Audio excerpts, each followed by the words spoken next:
The housing market's finally cooling a bit. Experts predict as much as a 15% drop in prices over the next year. But the hurdles to becoming a homeowner are still high, especially for people of color. With us today is Natalie Torres Haddad, author and host of Financially Savvy in 20 Minutes. Good morning, Natalie. Thank you so much for joining us. Good morning. Thank you for having me. Hey, let's talk a little bit, Natalie, right off the bat about the housing market and pricing and this cooling off that we're starting to see. What do you think?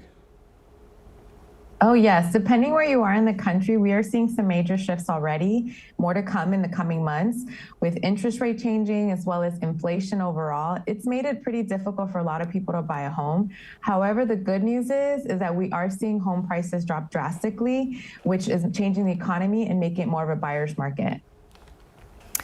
And Natalie, you've got some news about a $5,000 Homebuyer Grant program for home buyers. I'm sure they would love to hear about that.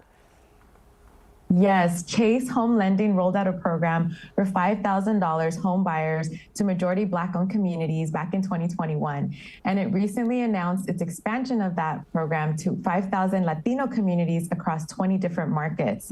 This is a grant or money that can be applied towards your down payment, towards your closing costs. I mean, these are things that really are helpful for those that are trying to buy their first home. A great opportunity. Natalie, some of the statistics on home ownership, I understand, have not changed much in 30 years. What kind of stats and why do you think that is?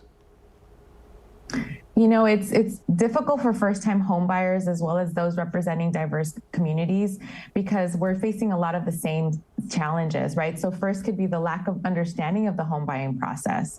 And second is not having that money that you need for a down payment as well as closing costs. And third, with these uncertain times in the economy, it sometimes make it extremely overwhelming and stressful for the people to actually even feel confident being able to buy a home. And I think that's one of the greatest things that we need to see is that Chase has that long-term commitment to help with this type of grant to help close that racial wealth gap. And Natalie, if folks are watching and they're like, well, what do I need to do to get financially ready? Are there things that I need to do to be ready before I want to buy a home?